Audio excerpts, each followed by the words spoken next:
अच्छा, फिर आपको मैं क्या कह रहा था कि here we use superscript to specify the components whereas subscript to specify the unit vectors, कि हम यहाँ पे सुपरस्क्रिप्ट और सबस्क्रिप्ट को यूज़ कर रहे थे यहाँ पे, ठीक है।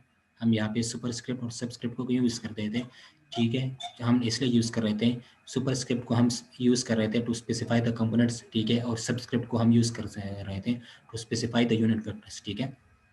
अच्छा, फिर आपको मैंने ये कहा था कि मैं आपको एंड में बताऊंगा कि हमने यहाँ पे नॉन ऑर्थोगोनल कोऑर्डिनेट सिस्टम को क्यों यूज़ किया, ठीक है।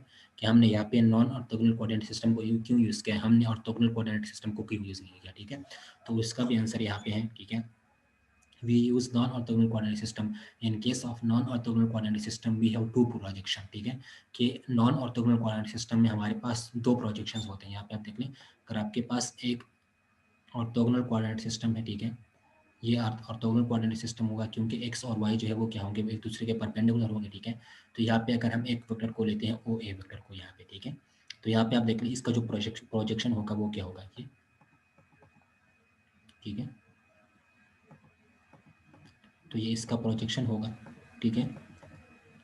यहाँ पे क्या है प्रोजेक्शन, और ये इसका जो प्रोजेक्शन होगा वो क्या होगा, वन प्रोजेक्शन होगा, ठीक है।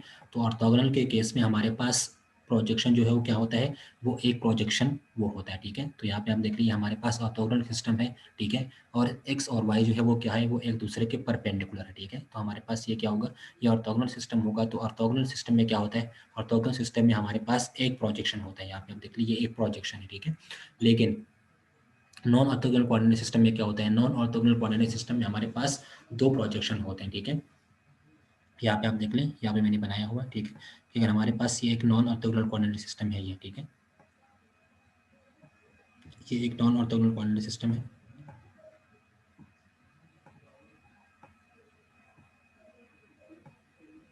ठीक है। एक्स और वाई एक दूसरे के परपेंडिकुलर नहीं है, तो ये नॉन ऑर्थोगोनल कोऑर्डिनेट सिस्टम होगा, ठीक है। फिर इस अगर हम इसमें यहाँ पे एक वेक्टर ओ ए को लेते हैं, ठीक है, तो ये हो जाएगा, ठीक है। तो यहाँ पे आप देख लें नॉन ऑर्थोगोनल कोऑर्डिनेट सिस्टम में हमारे पास दो प्रोजेक्शंस बनेंगे। एक क्या होगा, एक इसके परपेंडिकुलर होगा, ये,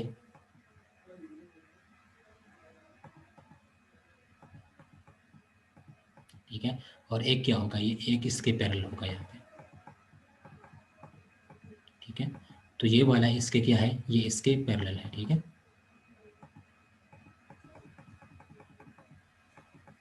तो हमारे पास यहाँ पे नॉन ऑर्थोगोनल कोऑर्डिनेट सिस्टम में क्या होता है, हमारे पास दो प्रोजेक्शंस बनते हैं, ठीक है। एक परपेंडिकुलर होता है और दूसरा क्या होता है, पैरेलल होता है, ठीक है। तो यहाँ पे हमारे पास जो पैरेलल है, ठीक है, ये वाले लाइन्स जो है यहाँ पे मैं आपको शो कर देता हूँ कि ये जो इस कलर में आपको शो हो रहे हैं, ठीक है। तो ये क्या है, ये x1 एंड x2। तो यहाँ पे हमने जो 1 और 2 को लिखा है वो उसमें हमने क्या लिखा है, उसको हमने सुपरस्क्रिप्ट में लिखा है, ठीक है। यहाँ पे सुपरस्क्रिप्ट में क्यों लिखा है कि हम इन दोनों को स्पेसिफाई कर लें कि ये एक पैरेलल को शो कर रहा है और दूसरा परपेंडिकुलर प्रोजेक्शन को शो कर रहा है, इसलिए हमने यहाँ पे x1 और x2 को लिखा है, ठीक है, ठीक है। अच्छा, फिर यहाँ पे आप देख लें हमारे पास जो परपेंडिकुलर प्रोजेक्शन है, ठीक है, ये परपेंडिकुलर प्रोजेक्शन होगा। तो परपेंडिकुलर प्रोजेक्शन को हमने सबस्क्रिप्ट में लिखा है, ठीक है। और जो पैरेलल प्रोजेक्शन है उसको हमने क्या लिखा है, उसको मैंने यहाँ पे सुपरस्क्रिप्ट के फॉर्म में लिखा है x1 और x2। और ये किस चीज़ को शो कर रहा है, ये सेकंड प्रोजेक्शन को शो कर रहा है जो परपेंडिकुलर है, वो क्या होगा x1 x2। लेकिन यहाँ पे आपने 1 और 2 कहाँ पे लिखने हैं, वो सबस्क्रिप्ट में लिखने हैं, ताकि ये दोनों स्पेसिफाई हो जाए हमारे पास कि ये परपेंडिकुलर को एक पैरेलल को शो कर रहा है और दूसरा जो है वो परपेंडिकुलर को शो कर रहा है, ठीक है। तो हमारे पास नॉन ऑर्थोगोनल कोऑर्डिनेट सिस्टम हमने यहाँ पे क्यों लिया है, नॉन ऑर्थोगोनल कोऑर्डिनेट सिस्टम हमने यहाँ पे इसलिए लिखा है कि ये क्या करता है, ये दो प्रोजेक्शंस को शो करता है, ठीक है। तो यहाँ पे आप देख लें, यहाँ पे दो प्रोजेक्शंस आ रहे हैं, एक इसके पैरेलल, एक इसके पैरेलल आ रहा है ये, ठीक है, और एक इस चीज़ के परपेंडिकुलर है, ठीक है।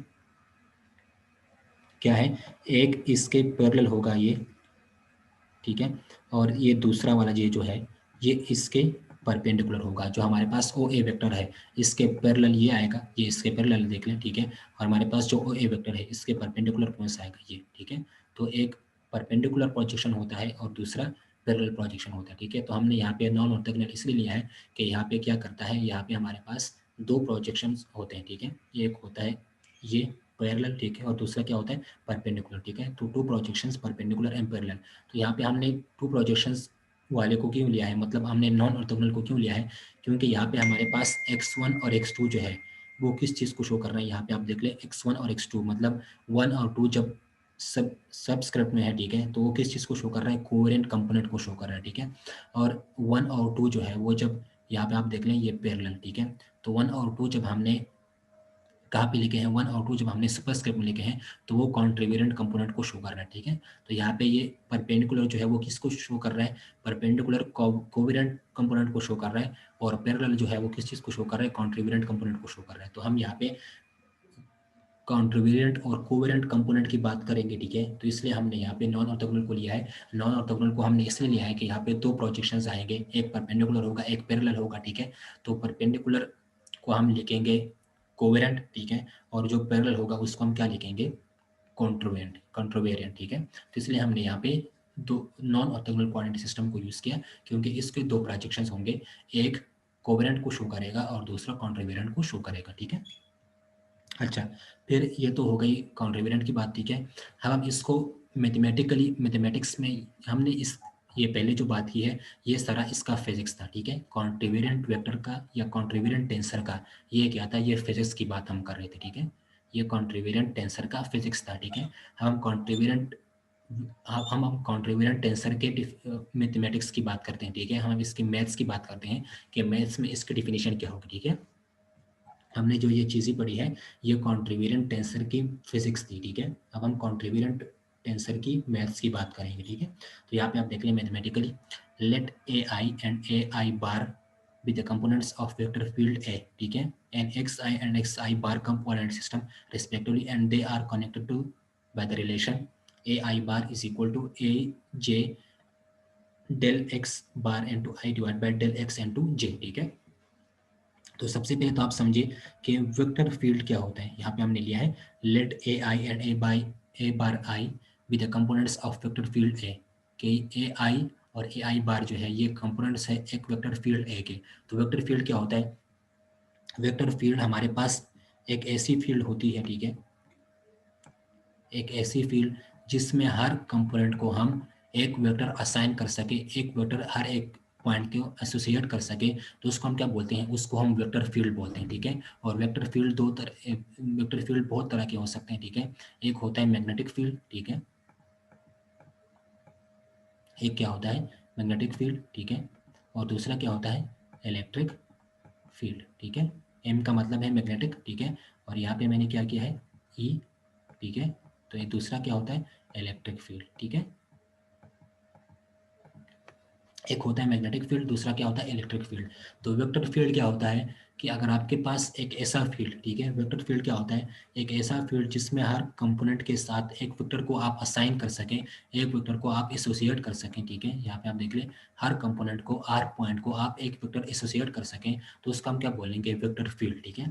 तो यहाँ पे क्या है कि ए आई और ए बार आई जो है ये कंपोनेंट्स है किसी वेक्टर फील्ड ए के, ठीक है। और इसके जो कोऑर्डिनेट सिस्टम है वो कोऑर्डिनेट सिस्टम में क्या है एक्स आई एंड एक्स बार आई, ठीक है। X I and x bar I coordinate system है हमारे पास, ठीक है, जिसके कंपोनेंट जो है वो ए आई एंड ए आई बार। यहाँ पे आप देख लें इस तरह हम यहाँ पे स्टडी करते थे, ठीक है, कि हमारे पास एक्स वाई और जेड ये कोऑर्डिनेट सिस्टम है, ठीक है। तो इसके कुछ कंपोनेंट्स होंगे एक्स वाई जेड, ठीक है। तो यहाँ पे आप देख लें यहाँ पे भी हमारे पास कोऑर्डिनेट सिस्टम है एक्स आई एंड एक्स आई बार, तो इसके वो कुछ कंपोनेंट होंगे, ठीक है। तो एक्स आई का कंपोनेंट क्या होगा ए आई, ठीक है। एक्स आई बार का कंपोनेंट कैसा होगा ए आई बार, ठीक है। तो हमारे पास एक कोऑर्डिनेट सिस्टम है एक्स आई एंड एक्स आई बार, जिसके जो कंपोनेंट्स है वो क्या है ए आई एंड ए आई बार, ठीक है। अच्छा, हमारे पास ये जो है ये कब कॉन्ट्रीवेरिएंट होगा, जब ये इस चीज़ को स्पेसिफाई करेगा तो हम क्या करेंगे, हम इस चीज़ को सेटिस्फाई करेगा तो हम कहेंगे कि ये कॉन्ट्रीवेरिएंट वेक्टर है, ठीक है। तो हम कॉन्ट्रीवेरिएंट वेक्टर के मैथ्स की बात कर रहे हैं। कॉन्ट्रीवेरिएंट वेक्टर के जो मैथ्स है वो क्या होगा कि हमारे पास एक कोऑर्डिनेट सिस्टम में एक्स आई एंड एक्स आई बार, ठीक है, उसमें दो कंपोनेंट्स हैं ए आई एंड ए आई बार, ठीक है। और उसका जो वेक्टर फील्ड है, ठीक है, कंपोनेंट्स हैं वेक्टर फील्ड है, ठीक है। और हम क्या करेंगे and they are connected to relation, जब ये एक दूसरे के इस तरह के रिलेशन में हो, ठीक है, इस तरह से कनेक्टेड हो एक दूसरे के साथ, तो उसको हम क्या बोलेंगे कि ये कॉन्ट्रीवेरिएंट वेक्टर है, ठीक है। अच्छा, तो यहाँ पे क्या है, let we have a field and we associate a vector to each point is known as vector field, ठीक है, कि हमारे पास एक फील्ड होगा और उस फील्ड में अगर हम हर पॉइंट को एक वेक्टर जो है वो एसोसिएट कर लें, एक हर पॉइंट के साथ एक वेक्टर जो है वो एसोसिएट हो, उसको हम क्या बोलेंगे, उसको हम वेक्टर फील्ड बोलेंगे, ठीक है। जिस फॉर एग्जांपल यहाँ पे मैंने लिखे है electric field and magnetic field, ठीक है। तो ये चीज़ आपको मैंने पहले बताई थी कि वेक्टर फील्ड क्या होता है, कि हमारे पास एक फील्ड होगा, ठीक है, और उस फील्ड में अगर हम हर एक पॉइंट को एक वेक्टर जो है वो एसोसिएट कर सकें, हर एक पॉइंट के साथ एक वेक्टर एसोसिएट हो, तो उसको हम क्या बोलेंगे, वेक्टर फील्ड। और उसके जो एग्जांपल है वो क्या होते हैं, electric field and magnetic field, ठीक है। तो यहाँ पे then the vector field A is contravariant tensor of rank 1, कि हमारे पास यहाँ पे जो वेक्टर फील्ड ए है वो कॉन्ट्रीब्यूएंट टेंसर होगा ऑफ रैंक 1। यहाँ पे आप देख लें, रैंक 1 का मतलब क्या है कि इसमें हमें कि सिर्फ एक ही यूनिट वेक्टर की जरूरत पड़ेगी, ठीक है। रैंक 1 का मतलब क्या होगा, रैंक 1 का मतलब ये होगा कि इसमें हमें सिर्फ 1 इंडेक्स की जरूरत पड़ेगी, या हमें 1 यूनिट वेक्टर की जरूरत पड़ेगी, ठीक है। तो यहाँ पे रैंक 1 का मतलब ये है 1 इंडेक्स, ठीक है, जिसमें हमारे पास एक इंडेक्स हो, उसको हम क्या बोलेंगे, रैंक 1 बोलेंगे। तो यहाँ पे then the vector field A is a contravariant tensor of rank 1। हमारे पास यहाँ पे जो वेक्टर फील्ड ए है, अगर ये इस चीज़ को स्पेसिफाई करेगा, ठीक है, A I bar is equal to A j bar del x I bar divide by del x j, अगर ये इस चीज़ को स्पेसिफाई करेगा, इस चीज़ को सेटिस्फाई करेगा, ठीक है, ये इसके बराबर होगा, ठीक है, तो उसको हम वो क्या बोलेंगे, हमारे पास वो वेक्टर फील्ड ए जो है वो क्या होगा, वो कॉन्ट्रीब्यूएंट वेक्टर होगा ऑफ रैंक 1, ठीक है। तो यहाँ पे हमारे पास अगर ये वेक्टर फील्ड ए इस कंडीशन को सेटिस्फाई करता है, तो उसको हम क्या बोलेंगे कि ये वेक्टर फील्ड क्या है, ये वेक्टर फील्ड ए जो है ये कॉन्ट्रीब्यूएंट वेक्टर टेंसर है, ठीक है। जब ये वेक्टर फील्ड ए इस कंडीशन को सेटिस्फाई करेगा, तो हम क्या कहेंगे कि ये वेक्टर फील्ड ए जो है वो क्या है, वेक्टर फील्ड ए जो है वो कॉन्ट्रीब्यूएंट टेंसर है, ठीक है। Then the vector field A is contravariant tensor of rank 1, ठीक है। अच्छा, और फिर यहाँ पे ए आई और ए आई बार जो है ये क्या होंगे, ये कंपोनेंट्स होंगे, ठीक है। Whereas A I and A I bar are said to be the components of contravariant vector, ठीक है। इस चीज़ को आप कॉन्ट्रीब्यूएंट टेंसर या कॉन्ट्रीब्यूएंट वेक्टर भी बोल सकते हैं, ठीक है। इन x I and x I bar are coordinate system, ठीक है। और एक्स आई और एक्स आई बार जो है वो क्या होंगे, वो हमारे पास कोऑर्डिनेट सिस्टम होंगे, ठीक है, कंपोनेंट्स होंगे कोऑर्डिनेट सिस्टम के। तो यहाँ पे मैंने क्या लिखा है, whereas A I and A I bar are said to be the components of contravariant vector. हमारे पास यहाँ पे जो ए आई और ए आई बार जो है ये क्या होंगे, ये कंपोनेंट्स होंगे इस कॉन्ट्रीब्यूएंट वेक्टर के, ठीक है। और एक्स आई एंड एक्स आई जो है ये क्या होंगे, ये इस कोऑर्डिनेट सिस्टम में होंगे, ठीक है। ये इस कोऑर्डिनेट सिस्टम में ए आई और ए आई बार जो है क्या होंगे, ये हमारे पास कंपोनेंट होंगे इस कोऑर्डिनेट सिस्टम में, ठीक है। तो यहाँ पे आपको मैंने क्या कहा है कि अगर वेक्टर फील्ड ए इस कंडीशन को सेटिस्फाई करेगा, तो इस वेक्टर फील्ड ए को हम क्या बोलेंगे कि ये कॉन्ट्रीब्यूएंट टेंसर है, या इसको आप बोल सकते हैं कॉन्ट्रीब्यूएंट वेक्टर, ठीक है। तो हमारे पास यहाँ पे जो ए आई एंड ए आई बार जो है ये क्या हो जाएंगे, ये हमारे पास कंपोनेंट हो जाएंगे X I and X R by X I bar coordinate system की, ठीक है। अच्छा, फिर अगर हम इस चीज़ को सेकंड ऑर्डर में लिखना चाहते हैं, ठीक है, अगर हमारे पास कॉन्ट्रीब्यूएंट टेंसर को हमने सेकंड ऑर्डर में लिखना है, तो कॉन्ट्रीब्यूएंट टेंसर ऑफ सेकंड ऑर्डर क्या होगा, यहाँ पे आप देख लें, यहाँ पे सेकंड ऑर्डर का मतलब क्या है, यहाँ पे आप देख लें रैंक 1। तो रैंक 1 का मतलब क्या है कि इंडेक्स यहाँ पे क्या होगी, 1 होगी। तो यहाँ पे आप देख लें, यहाँ पे एक ही इंडेक्स आपको नजर आ रही है, ये क्या है, यहाँ पे आपको जो आई जे नजर आ रहे हैं, ये किस चीज़ को शो कर रहे हैं, ये इंडेक्स को शो कर रहे हैं, ठीक है। तो आपको मैंने क्या कहा था कि अगर ये वेक्टर फील्ड ए इस कंडीशन को सेटिस्फाई करता है, ठीक है, अगर वेक्टर फील्ड ए इस कंडीशन को सेटिस्फाई करता है, तो हम क्या बोलेंगे कि ये वेक्टर फील्ड ए जो है ये कॉन्ट्रीब्यूएंट टेंसर है ऑफ रैंक 1। तो रैंक 1 हमने यहाँ पे क्यों कहा था कि यहाँ पे एक इंडेक्स की बात हो रही है, यहाँ पे जो इंडेक्स है वो क्या है, वो एक है, इसलिए इसको हम क्या बोलेंगे, कॉन्ट्रीब्यूएंट टेंसर ऑफ रैंक 1, ठीक है। लेकिन अगर हम इस को डबल कर दें, हमारे पास यहाँ पे जो रैंक है या जो ऑर्डर है, इसको अगर हम डबल कर देंगे, हम इसको सेकंड ऑर्डर करेंगे, ठीक है, तो कॉन्ट्रीब्यूएंट टेंसर ऑफ सेकंड ऑर्डर जो है वो क्या होगा, यहाँ पे आप देख लीजिए, यहाँ पे क्या है, फर्स्ट ऑर्डर, क्योंकि एक ही इंडेक्स है आई, ठीक है। तो हमने इसको क्या कहा, कॉन्ट्रीब्यूएंट टेंसर ऑफ रैंक 1 या ऑर्डर 1, ठीक है। इसको आप क्या बोल सकते हैं, कॉन्ट्रीब्यूएंट टेंसर ऑफ ऑर्डर 1, ठीक है।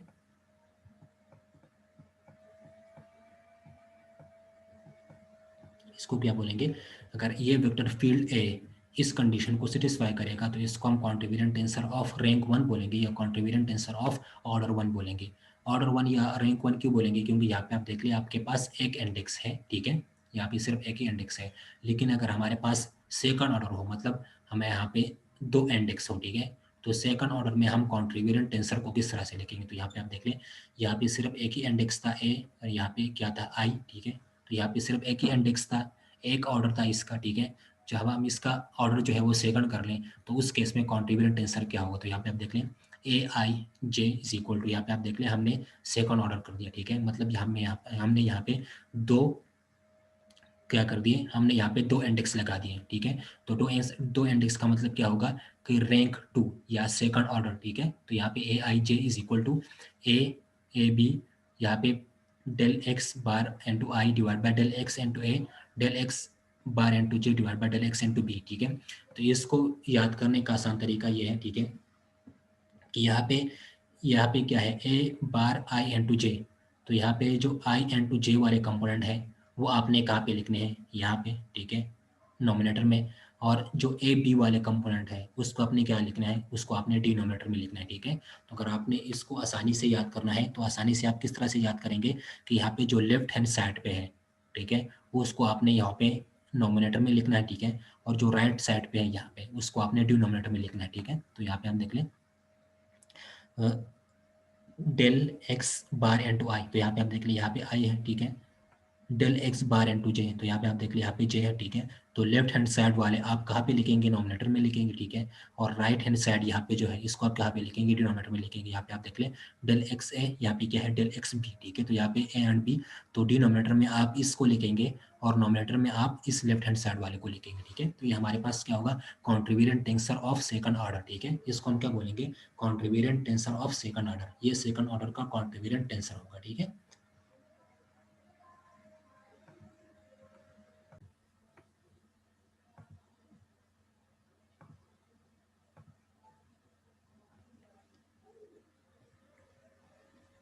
अच्छा, तो नेक्स्ट हमारे पास टॉपिक है कोवेरिएंट टेंसर, ठीक है। कॉन्ट्रीब्यूएंट टेंसर आपको समझ आ गया होगा। हम किस चीज़ की बात करेंगे, हम कोवेरिएंट टेंसर की बात करेंगे कि कोवेरिएंट टेंसर जो है वो क्या होता है, ठीक है। तो कोवेरिएंट आंसर क्या होता है, मैथमेटिकली इसको हम किस तरह से डिफाइन करते हैं, ठीक है। तो यहाँ पे है let A I and A I bar be the components of vector field A, कि हमारे पास ए आई और ए आई बार जो है ये क्या है, ये कंपोनेंट्स हैं किसी वेक्टर फील्ड ए के। तो आपको मैंने क्या कहा था कि वेक्टर फील्ड ए क्या होता है, वेक्टर फील्ड क्या होता है कि अगर आपके पास एक फील्ड हो, ठीक है, और उस फील्ड में हर पॉइंट को आप एक वेक्टर असाइन कर सके, एक वेक्टर एसोसिएट कर सके, तो उसको हम क्या बोलेंगे कि ये वेक्टर फील्ड है, ठीक है। और वो इलेक्ट्रिक फील्ड और मैग्नेटिक फील्ड होते हैं, ठीक है। तो यहाँ पे क्या है, let A I and A I bar, A I and A I bar जो है ये हमारे पास कंपोनेंट है किसी वेक्टर फील्ड ए के, ठीक है। और उसमें उसका जो कोऑर्डिनेट सिस्टम है वो क्या है, एक्स आई इंटू एक्स आई बार, ठीक है। हमारे पास एक कोऑर्डिनेट सिस्टम है एक्स आई और एक्स आई बार, ठीक है। इस x I and x I bar coordinate system के कुछ कंपोनेंट्स होंगे ए आई एंड ए आई बार, ठीक है, किसी वेक्टर फील्ड ए में, ठीक है। तो इस चीज़ को आप किस तरह से कनेक्ट करेंगे, and they are connected by the relation A I bar is equal to A j bar del x j divide by del x bar into i, ठीक है। और यहाँ पे आई जो है वो क्या होगा 1 टू अप टू एन, ठीक है, एंड सो ऑन। तो अगर ये इस चीज़ को सेटिस्फाई करेगा, इस कंडीशन को सेटिस्फाई करेगा, ठीक है, कि A I bar is equal to A j del x j divide by del x i into bar, अगर ये इस चीज़ को सेटिस्फाई करेगा तो इस वेक्टर फील्ड ए को हम क्या बोलेंगे, कॉन्ट्रीवेरिएंट कोवेरिएंट टेंसर, ठीक है। अगर ये इस कंडीशन को सेटिस्फाई करेगा तो इसको हम क्या बोलेंगे, इस वेक्टर फील्ड ए को हम बोलेंगे कोवेरिएंट टेंसर ऑफ रैंक 1, ठीक है। जिस तरह आपको मैंने यहाँ पे कहा था कि अगर ये इस कंडीशन को सेटिस्फाई करेगा तो इसको हम क्या बोलेंगे, कॉन्ट्रीवेरिएंट टेंसर ऑफ रैंक 1, ठीक है। तो यहाँ पे अगर ये इस कंडीशन को सेटिस्फाई करेगा कि अगर हमारे पास ये कोऑर्डिनेट सिस्टम हो एक्स आई एंड एक्स आई बार, ठीक है, और ये इसके कंपोनेंट्स होंगे, तो अगर ये वेक्टर फील्ड इस कंडीशन को सेटिस्फाई करेगा तो उसको हम क्या बोलेंगे, कोवेरिएंट टेंसर ऑफ रैंक 1, ठीक है। तो हम यहाँ पे क्या कर देते हैं, हम यहाँ पे सेम ही सिस्टम को लेते हैं।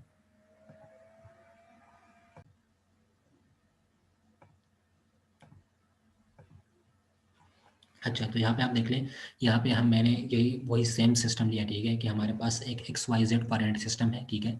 यहाँ पे आप देख लें एक्स वाई जेड एक कोऑर्डिनेट सिस्टम है, ठीक है। इस X Y Z coordinate system के कुछ कंपोनेंट्स होंगे, तो अलोंग एक्सिस इसका कंपोनेंट ए है, ठीक है, अलोंग वाई एक्सिस का कंपोनेंट बी है, अलोंग जेड एक्सिस इसका जो कंपोनेंट है वो क्या है, सी है, ठीक है। तो along x एक्सिस हमारे पास a कंपोनेंट होगा, along y एक्सिस हमारे पास b कंपोनेंट होगा, along z एक्सिस हमारे पास c कंपोनेंट होगा, ठीक है। और यहाँ पे इसके कुछ यूनिट वेक्टर्स भी होंगे, तो along एक्सिस हमारे पास i कैप होता है unit vector, along y axis हमारे पास j कैप होता है unit vector, along z axis हमारे पास k कैप होता है यूनिट वेक्टर, ठीक है। और हमारे पास यहाँ पे a जो है वो क्या है, एक वेक्टर है, ठीक है। तो ओ ए वेक्टर या पोजीशन वेक्टर या हमारे पास ओ ए डिस्प्लेसमेंट जो है वो क्या होगी इस केस में, ओ ए इज इक्वल टू ए आई के प्लस बी जे के प्लस सी के। यहाँ पे आप देख लें, हमने X Y Z coordinate system को लिया, ठीक है।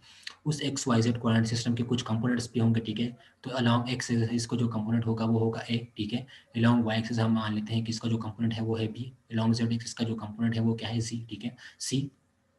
अलॉन्ग एक्स कंपोनेंट कौन सा यूनिट वेक्टर होता है, along x एक्सिस हमारे पास कौन सा यूनिट वेक्टर होता है आई कैप, along y एक्सिस हमारे पास कौन सा कंपोनेंट होता है जे कैप, along z एक्सिस हमारे पास कौन सा कंपोनेंट होता है के कैप। तो इस केस में हमारे पास जो ओ ए वेक्टर होगा वो क्या होगा, ओ ए इज इक्वल टू ए आई के प्लस बी जे के प्लस सी के कैप, ठीक है। यहाँ पे ए बी एंड सी क्या होंगे, कंपोनेंट्स होंगे, आई जे एंड के क्या है यहाँ पे यूनिट वेक्टर्स है, ठीक है। तो यहाँ पे हमने जो कंपोनेंट्स लिए हैं वो क्या है ए बी एंड सी, ठीक है। तो ए बी एंड सी यहाँ पे कंपोनेंट्स होंगे, ठीक है। फिर हम क्या करते हैं, हमने जिस तरह प्रीवियस पढ़ा था, ठीक है, हम क्या कर रहे थे, हम इस ओल्ड हमारे पास ये जो कोऑर्डिनेट सिस्टम है, ठीक है, ये जो कोऑर्डिनेट सिस्टम है, इस कोऑर्डिनेट सिस्टम को हम थोड़ा सा शिफ्ट कर देते हैं, थोड़ा सा रोटेट कर देते हैं, ठीक है। तो हम जब इसको थोड़ा सा रोटेट करेंगे, इसको थोड़ा सा शिफ्ट करेंगे अपनी पोजीशन से, तो क्या होगा, यहाँ पे हमारे पास न्यू कोऑर्डिनेट सिस्टम बनेगा, ठीक है। तो न्यू कोऑर्डिनेट सिस्टम जो है वो कहाँ पे बनेगा, किस तरह से बनेगा, ये हमारा न्यू कोऑर्डिनेट सिस्टम होगा। तो यहाँ पे आप देख लें, ये हमारे पास ओल्ड कोऑर्डिनेट सिस्टम होगा एक्स वाई एंड जेड, ठीक है। फिर हम जब इसको थोड़ा सा रोटेट करेंगे, शिफ्ट करेंगे, तो न्यू कोऑर्डिनेट सिस्टम बन जाएगा। तो ये हमारे पास क्या होगा, न्यू कोऑर्डिनेट सिस्टम का यहाँ पे होगा एक्स प्राइम, यहाँ पे आएगा वाई प्राइम, यहाँ पे क्या आएगा जेड प्राइम, ठीक है। तो ये न्यू कोऑर्डिनेट सिस्टम हमारे पास क्या हो जाएगा, x prime Y prime and Z prime, ये हमारे पास न्यू कोऑर्डिनेट सिस्टम हो जाएगा, ठीक है। तो यहाँ पे एक्स प्राइम के अलॉन्ग हमारा कौन सा कंपोनेंट हो जाएगा, ए प्राइम, ठीक है, क्योंकि हमारे पास ओल्ड कोऑर्डिनेट सिस्टम जब थी, ठीक है, तो अलॉन्ग एक्सिस हमारे पास कौन सा कंपोनेंट था, ए, ठीक है। तो अगर हमारे पास न्यू कोऑर्डिनेट सिस्टम बन जाएगा, जब हम इसको रोटेट कर लेंगे, तो हमारे पास जो न्यू कोऑर्डिनेट सिस्टम बनेगा वो क्या होगा, X prime Y prime Z prime, ठीक है। तो इसके जो कंपोनेंट्स है वो भी चेंज हो जाएंगे, ठीक है। तो अलॉन्ग एक्स प्राइम जो है वो कौन सा कंपोनेंट होगा, ए प्राइम, यहाँ पे था ए, ठीक है, जब अलॉन्ग एक्सिस हम बात कर रहे थे तो यहाँ पे ए था, तो यहाँ पे एक्स प्राइम है, ठीक है। तो अलॉन्ग एक्स प्राइम हमारे पास कंपोनेंट क्या होगा, A prime. Along Y prime हमारे पास कंपोनेंट कौन सा होगा, B prime. Along Z prime हमारे पास कौन सा कंपोनेंट होगा, सी प्राइम, ठीक है। और यहाँ पे इसके यूनिट वेक्टर्स क्या होंगे, ठीक है। तो अलॉन्ग एक्स प्राइम हमारे पास कौन सा यूनिट वेक्टर होगा, आई प्राइम। यहाँ पे आप देख लें, अलॉन्ग एक्स एक्सिस हमारे पास यूनिट वेक्टर था आई, तो यहाँ पे एक्स प्राइम के अलॉन्ग कौन सा यूनिट वेक्टर होगा, I prime. Along Y prime हमारे पास यूनिट वेक्टर होगा J prime. Along Z prime हमारे पास यूनिट वेक्टर होगा के प्राइम, ठीक है। तो यहाँ पे मैंने सेम चीज़ की है, यहाँ पे हमने एक X Y Z coordinate system को लिया था, जिसमें A B and C components थे, I J and K unit vectors थे। फिर हमने इस कोऑर्डिनेट सिस्टम को थोड़ा सा रोटेट कर दिया, शिफ्ट कर दिया, ठीक है। तो हमारे पास न्यू कोऑर्डिनेट सिस्टम बन जाएगा x prime Y prime and Z prime. तो x prime Y prime Z prime के जो कंपोनेंट्स होंगे वो क्या होंगे, A prime B prime and C prime. इसके जो यूनिट वेक्टर्स होंगे वो क्या होंगे, i prime j prime and to k prime, ठीक है। तो हमारे पास इस केस में हमारे पास जो न्यू कोऑर्डिनेट सिस्टम बनेगा, ठीक है, जब न्यू कोऑर्डिनेट सिस्टम बन जाएगा तो उस केस में हमारे पास जो ओ ए वेक्टर होगा, हमारे पास यहाँ पे हमने एक वेक्टर ए को लिया है, ठीक है। तो ये ओ ए वेक्टर जो होगा, ये जो पोजीशन वेक्टर होगी वो क्या होगी, O A is equal to A prime i prime plus B prime j prime plus C prime into k prime. ये न्यू कोऑर्डिनेट सिस्टम के लिए बन जाएगी, ठीक है, क्योंकि न्यू कोऑर्डिनेट सिस्टम हमारे पास क्या है, X prime Y prime and Z prime, ठीक है। तो न्यू कोऑर्डिनेट सिस्टम के लिए ओ ए वेक्टर जो है वो क्या होगा, A prime i prime plus B prime j prime plus C prime into k prime, ठीक है। जिस तरह यहाँ पे था A i plus B j plus C k, तो यहाँ पे क्या हो जाएगा, A prime i prime plus B prime j prime plus C prime k prime. ये हमारे पास न्यू कोऑर्डिनेट सिस्टम के लिए ओ ए वेक्टर हो जाएगा, ठीक है। अच्छा, तो यहाँ पे आप देख लें, हमने क्या किया है, हमने न्यू हमने ओल्ड कोऑर्डिनेट सिस्टम को न्यू कोऑर्डिनेट सिस्टम में कन्वर्ट कर दिया, ट्रांसफॉर्म कर दिया, ठीक है। हमने ओल्ड कोऑर्डिनेट सिस्टम को रोटेट कर दिया, तो हमें न्यू कोऑर्डिनेट सिस्टम मिल गई X prime Y prime and Z prime, ठीक है। इसका मतलब ये है कि यहाँ पे हमारे पास कंपोनेंट्स भी चेंज हो गए और यूनिट वेक्टर्स भी चेंज हो गए, ठीक है। तो हमने जब कोऑर्डिनेट सिस्टम को चेंज कर दिया तो यूनिट वेक्टर्स भी चेंज हो गए और कंपोनेंट्स भी चेंज हो गए, ठीक है। तो यहाँ पे आप देख ले, by changing the coordinate system components of vector change and unit vectors also change, ठीक है। जब हमने कोऑर्डिनेट सिस्टम को चेंज कर दिया तो कंपोनेंट्स भी चेंज हो गए और यूनिट वेक्टर्स भी चेंज होगा, ठीक है। लेकिन ओ ए वेक्टर जो होगा हमारे पास, यहाँ पे जो ओ ए वेक्टर होगा वो eight self does not change, ठीक है। हमारे पास ओ ए वेक्टर जो है वो क्या होगा, वो चेंज नहीं होगा। इसकी बात आपको मैंने कॉन्ट्रीब्यूटेंट वेक्टर में बात की थी, इसके बारे में आपको मैंने कॉन्ट्रीब्यूटेंट टेंसर में भी कहा था कि यहाँ पे हमारे पास ओ ए जो है वो क्यों चेंज नहीं हो रहा, ओ ए वेक्टर जो है वो चेंज क्यों नहीं हो रहा, ठीक है। यहाँ पे आप देख लें ओ ए वेक्टर जो है वो अपने पोजीशन पे है, ठीक है, और डायरेक्शन भी उसकी वही है, ठीक है। तो ओ ए वेक्टर जो है वो एट सेल्फ तो चेंज नहीं हो रहा, लेकिन यहाँ पे हमारे पास कंपोनेंट्स और यूनिट वेक्टर्स जो है वो चेंज हो रहे हैं जब हम कोऑर्डिनेट सिस्टम को चेंज कर रहे हैं, ठीक है।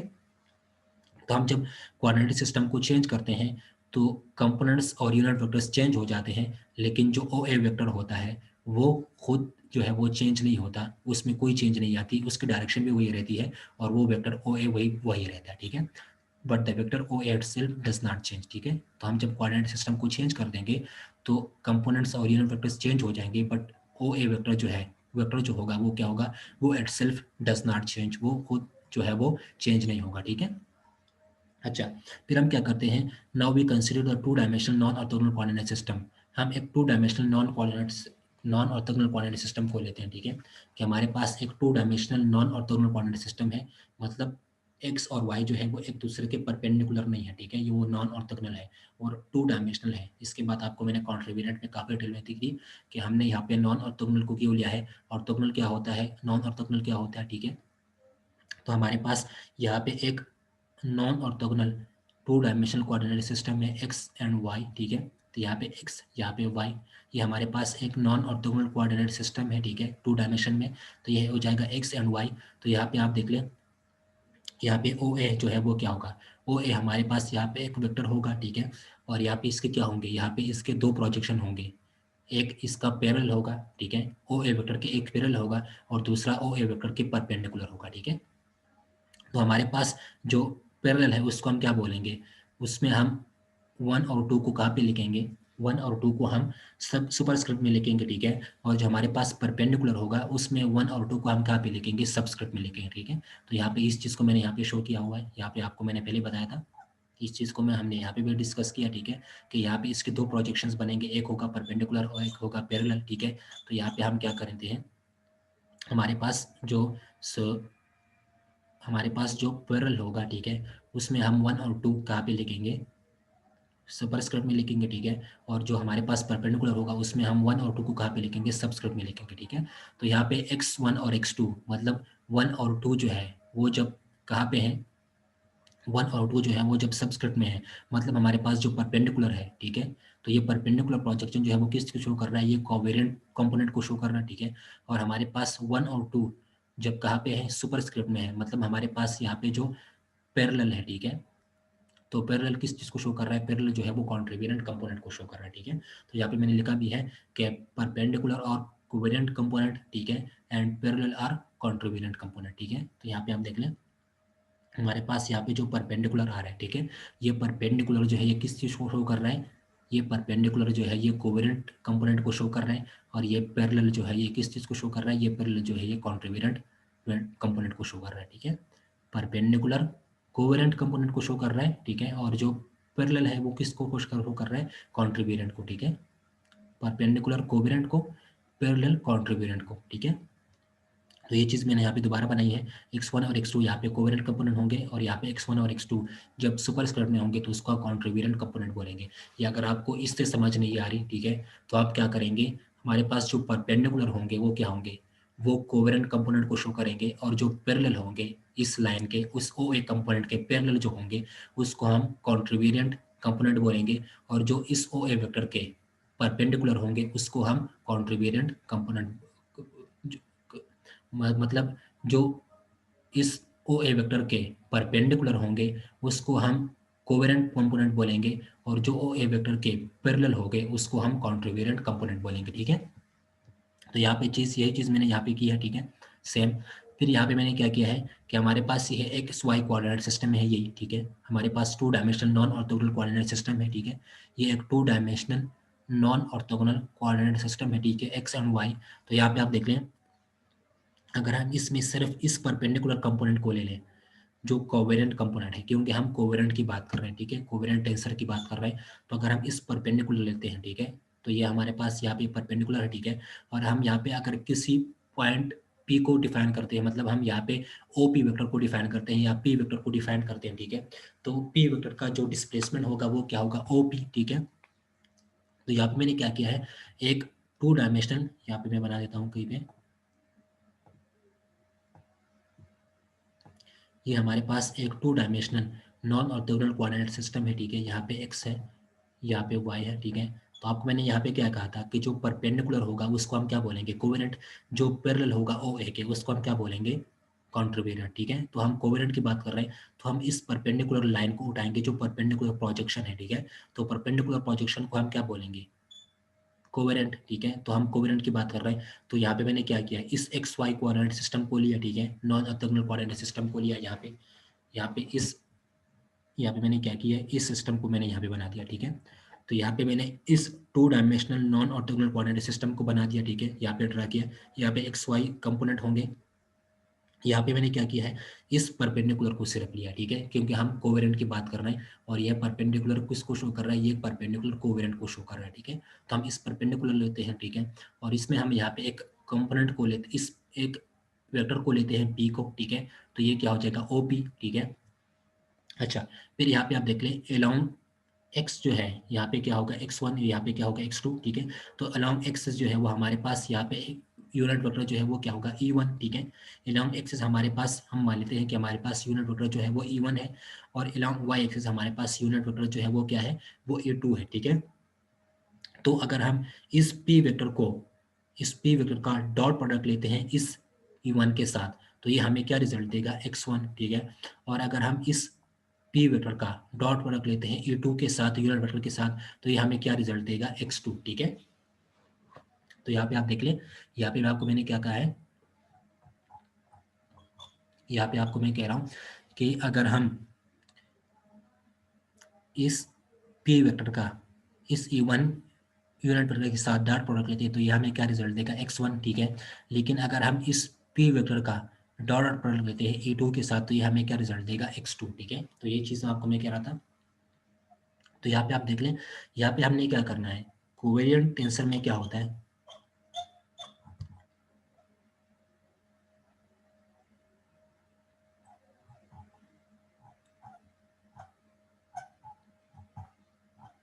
यहाँ पे एक पेज मिस है,